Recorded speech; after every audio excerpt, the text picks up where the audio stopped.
Now, what I think is the most important result of this election is New York's 23rd district. Now, why? I'm not picking it because the Democrats won there and they lost elsewhere.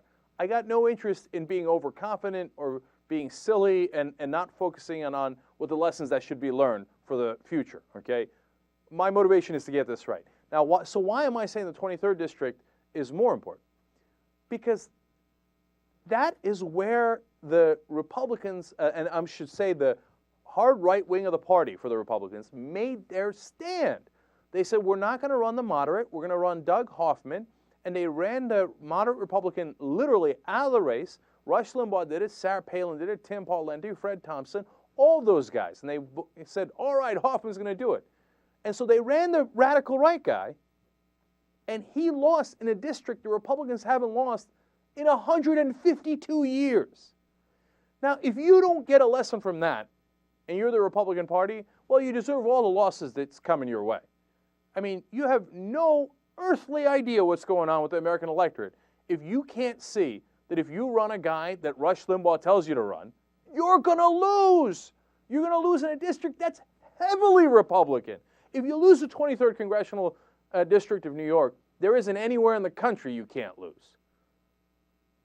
152 years. Now the Republicans say it's not important. Okay, if you want to be stupid, have at it, Hoss. But that is a significant election. And if the Republicans knew what was good for them, they'd pull their head out of their ass and go, whoa, what did we do wrong there? Maybe, just maybe, we should think about running a little bit more to the center because that's where the American people appear to be. All right. Now, instead, exactly as predicted, we have Michael Steele. Now, what did we say at the end of yesterday's show when we knew that the Republicans had won in New Jersey and Virginia? We knew Michael Steele was going to come out today and clown it. That he was going to come and boast and say, I got these victories, I'm the best of the best, I'm the Mac Daddy. And then he was going to do something stupid. Well, leave it to Michael Steele to always deliver. Clip number 4. As much bunk as this guy's taken over the past 10 months, we'll let him have a victory lap this morning. He deserves it. Michael Steele, you have got to be very pleased about what happened, not only in Virginia, but especially New Jersey. What happened? Assume the Heisman position. Yeah, baby. There you go. That's my moment. That's your moment. I hope you enjoyed it. Okay. Yeah, first of all, the Heisman position is not, okay, Jesus, man.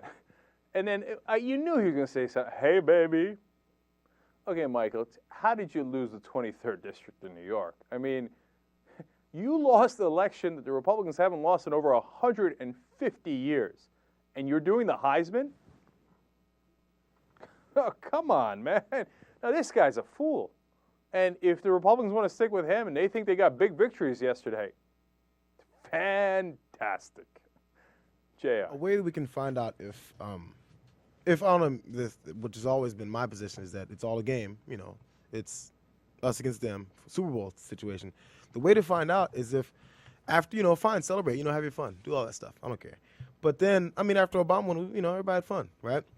But then afterwards, see if what they care about is now we look forward to bringing New Jersey back. We look forward to doing something in New Jersey positive for the state and all this stuff, rather than saying, okay, we won, and start high stepping instead of doing something. Because the whole point is to get the score up. Oh, we got to come back. Oh, we got to come back. We got to come back and score. Not what can we do for this state. Can't get enough of the Young Turks? Well, then subscribe to the TYT's YouTube channel. What's the matter with you?